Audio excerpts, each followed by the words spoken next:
O que você sempre quis saber, aqui no Olho Clínico, para você, a verdadeira importância do eixo intestino e cérebro para a saúde mental. Cada vez mais diversas publicações científicas estão sendo liberadas para que todo mundo tenha ciência e entenda que existe uma grande correlação entre a saúde mental e o bom funcionamento do cérebro com o funcionamento do aparelho digestivo e a flora intestinal. A microbiota tem muito a nos ajudar. E para falar mais sobre isso, eu recebo o Dr. Marco Zanetti. Ele é médico psiquiatra, doutor em ciências pela Faculdade de Medicina da Universidade de São Paulo, docente do Instituto de Ensino e Pesquisa do Hospital Sírio-Libanês e, o mais importante, idealizador do Gut Brain Congress, um congresso incrível que acontece em abril de 2023 aqui no Brasil, justamente falando sobre esse tema. Muito bem-vindo, Marcos. É um prazer, Fernando. Muito obrigado pelo convite. Adoro discutir esse tema, ainda mais com alguém como você, da neurociência. Vamos falar bastante sobre isso, então. Bastante. Olha só, esse termo que a gente usa para quando uma pessoa está com raiva, com tipo mau humor, assim, olha, fulano está enfesado. Parece que tem uma grande correlação, até nessa palavra, na semântica disso tudo, com o que de fato acontece, é o que a medicina aponta atualmente, não é isso? Pois é, surpreendentemente tem. Eu até fico curioso de estudar a origem dessa palavra, mas sim, quando a gente está enfesado, isso pode de fato ter um impacto negativo no nosso humor. Marcos, qual que é a relação direta que existe entre a microbiota intestinal, então aqui a gente está falando daquelas bactérias que todo mundo tem, por dentro do aparelho digestivo, do intestino principalmente, com o funcionamento do cérebro? Você quer a resposta simples ou a resposta complexa? Eu quero que você dê uma resposta simples para todo mundo entender aqui e depois dar uma aprofundada. Brincadeiras à parte, quando eu comecei a estudar esse tema, é surpreendente o quão profunda é a conexão entre os micro-organismos que habitam o nosso trato digestivo, que é o que a gente chama de microbiota intestinal, e o nosso sistema nervoso periférico e central, a ponto de hoje a gente ter esse nome, eixo intestino-cérebro ou eixo microbiota intestino-cérebro, porque a microbiota são os atores principais e a microbiota intestinal, a flora intestinal, ela influencia a fisiologia cerebral de uma forma incrivelmente profunda e complexa que a gente ainda está começando a entender. A gente ainda não entende tudo, mas aquilo que a gente entende é realmente surpreendente. A flora intestinal lá é um dos principais, se não o principal modulador da nossa imunidade, mas mesmo do tônus imune e atividade inflamatória cerebral. No intestino a gente tem células chamadas células enteroendócrinas que produzem hormônios intestinais que caem na corrente sanguínea e vão agir no cérebro, modulando saciedade, humor, cognição. Existe uma highway física, uma via de comunicação direta entre o trato digestivo e o cérebro, que é o nervo vago, que todo mundo conhece bem, mas o nervo vago ele está todo interconectado com as terminações nervosas do chamado sistema nervoso entérico, e o sistema nervoso entérico ele consegue sentir no epitélio, na superfície intestinal, metabólitos, produtos, substâncias produzidas pela flora intestinal, levando essa informação para o cérebro com apenas uma sinapse, e tem estudos inclusive mostrando que o nervo vago ele é capaz de carrear através dos seus microtúbulos proteínas benéficas ou talvez maléficas até produzidas pela flora intestinal para dentro do sistema nervoso central. Tem um estudo inclusive com alfa-sinucleína, que é um dos marcadores neuropatológicos do Parkinson, e existem uma série de outras vias humorais que a gente chama indiretas, nos quais a microbiota intestinal, seja produzindo substâncias a partir de substratos, nutrientes ou compostos bioativos da dieta, como aminoácidos, polissacarídeos, polifenóis, seja reprocessando substâncias do nosso organismo liberados no trato intestinal, como ácidos biliares, hormônios. Por exemplo, a flora intestinal é capaz de pegar hormônios inativados que foram liberados no trato, eliminados pela bile, reativar eles e jogar para dentro do nosso corpo, produzindo, mudando todo o tônus do nosso sistema endócrino. Entre outros vários mecanismos que ainda estão sendo melhor estudados. Então, é um mundo fantástico à parte. Quer dizer, é uma coisa que faz parte do nosso corpo físico, não é nosso material genético, sim, mas de alguma maneira pode ser influenciado. E o que a gente já sabe hoje em dia, que pode influenciar a microbiota intestinal? Bom, vários fatores podem influenciar a nossa microbiota intestinal. O principal fator modificável que influencia a nossa microbiota intestinal é a nossa alimentação. A nossa alimentação ela exerce profunda influência na nossa flora intestinal, porque assim como nós, esses micro-organismos também têm suas preferências alimentares. E dependendo do que você come, você pode estimular o crescimento de diferentes tipos de micro-organismos, bactérias e outros micro-organismos. Atividade física é muito importante. A gente sabe que a atividade física ela está associada a melhores padrões mais saudáveis de microbiota intestinal, e o contrário, o sedentarismo tem um impacto muito negativo no equilíbrio intestinal. Medicamentos, diferentes medicamentos prescritos, além dos antibióticos, claro, os antibióticos é intuitivo que eles vão influenciar mais outros tipos de medicamentos de diferentes naturezas, inclusive psicotrópicos, antidepressivos podem impactar a flora intestinal. Sono. Existe uma relação muito complexa, um ciclo vicioso entre sono e flora intestinal.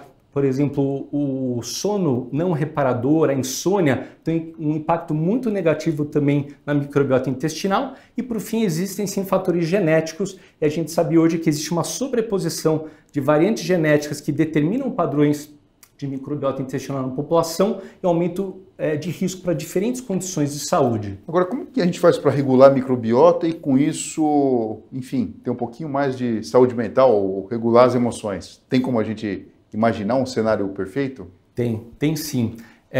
Na verdade, não é tão complicado assim para a maioria das pessoas, né?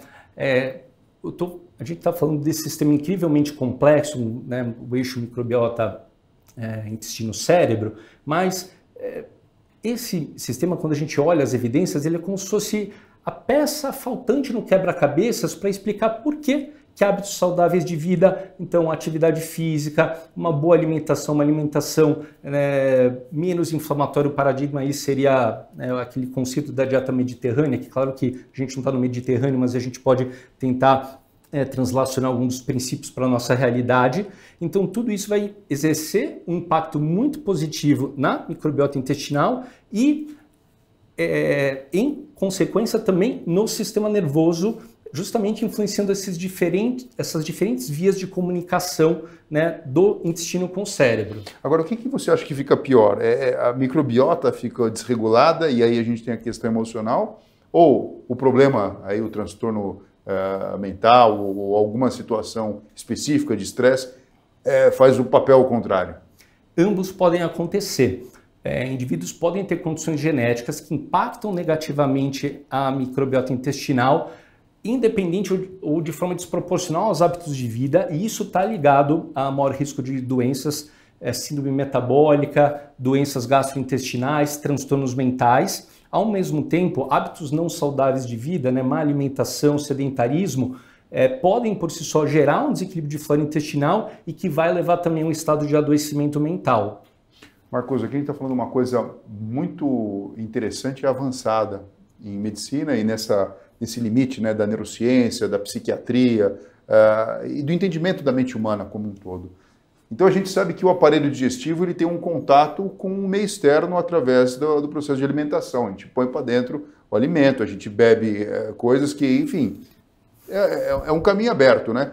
Selecionamos nutrientes, eliminamos, temos a questão da excreção e assim vai. E o que a gente está falando aqui, para quem está começando a mais ou menos entender o tópico, é o seguinte: o intestino tem as células que têm o seu papel de fazer a digestão.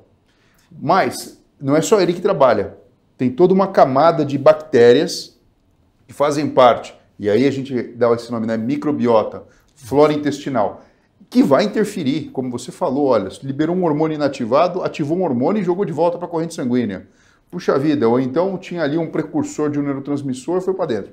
Pronto, aqui a gente já entendeu um andar, um próximo andar. Esse intestino, que a gente sabe que pela quantidade de neurônio e de neurotransmissor que existe ali para ele funcionar, é quase considerado um cérebro acessório, né? Quase como que tem vida própria. Mas além disso tem uma ponte que acontece do ponto de vista anatômico, como você muito bem falou, do nervo vago, né, que faz essa comunicação, e também através de, quando a gente fala o meio humoral, né, através de substâncias que são liberadas e entram para dentro do sistema nervoso central ou periférico. E aí vem aquela pergunta clássica, né? Puxa vida, a gente começa a entender que não é simplesmente ter padrão de pensamento positivo, ou então reconhecer quando alguma coisa não está bem, e talvez a gente tenha aí um diagnóstico de transtorno mental, neuropsiquiátrico, Sim. propriamente dito. Tem uma coisa mais próxima e palpável, orgânica mesmo, né? Sim. E aí a gente pode imaginar, a pessoa vai lá, tem uma infecção, precisa tomar um antibiótico. Pau na flora intestinal, você interfere na microbiota. Ou então, uma situação diferente do normal, a pessoa está tratando um distúrbio, um transtorno, sei lá, uma depressão, com um determinado padrão de neurotransmissor a ser mais estimulado, e você me disse recentemente que isso também pode influenciar e funcionar, entre aspas, como um próprio antibiótico na flora intestinal. Então, assim, como é que faz para manter a saúde mental, pelo menos nesse horizonte que a neurociência está enxergando a partir de agora?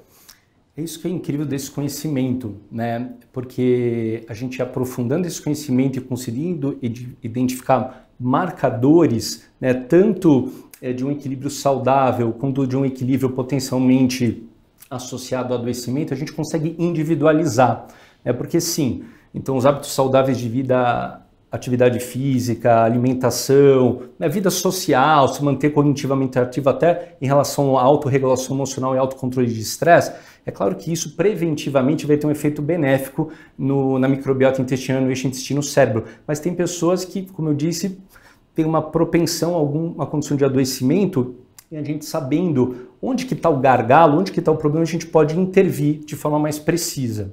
E com isso a gente consegue informações através de, sei lá, um exame de fezes, um exame genético? Como é que funciona isso?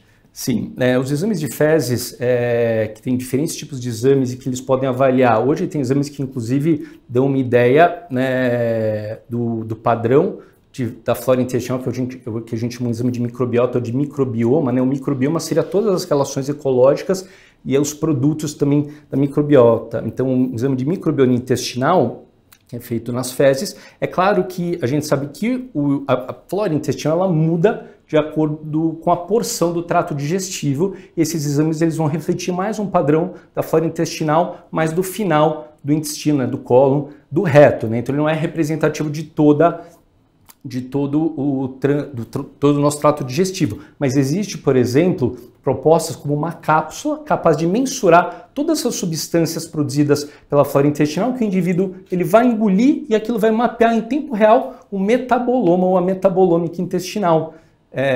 Existem também propostas, né, de exames de sangue simples, né, para dosar produtos, substâncias produzidas pela microbiota intestinal.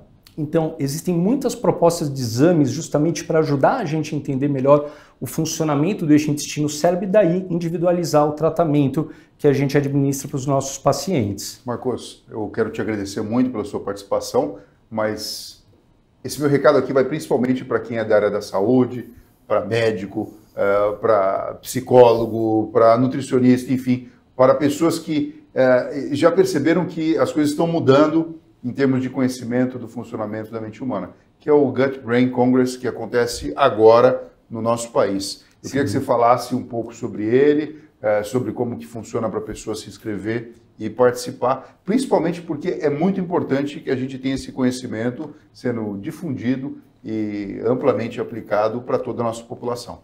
Claro, Fernando. O Gut Brain Congress né, um congresso idealizado por mim, junto com alguns amigos, Bruno Zilber, Daniela Seixas, Filippo Pedrinola, Laís Murta, nutricionistas, microbiologistas, endocrinologistas, ou seja, é um congresso já de saída multiprofissional, né, porque é isso, o eixo intestino-cérebro ele é multiprofissional, ele tem repercussões para o corpo como um todo, não apenas para o cérebro, idealizado justamente para trazer o limite desse conhecimento, que é fantástico, né, mas que é em evolução e trazer as novidades, o limite desse conhecimento mais próximo dos profissionais de saúde aqui do Brasil. E esse ano a gente contará com realmente uma das maiores autoridades do mundo, o professor Emerson Mayer, que é um alemão, mas titular da UCLA, o pioneiro, um dos pioneiros e o pai do conceito de eixo intestino-cérebro, a Felice Jacka, que é uma epidemiologista psiquiátrica australiana, que é a pessoa que mais publica no mundo, que, na verdade, eu diria que ela é até idealizadora do termo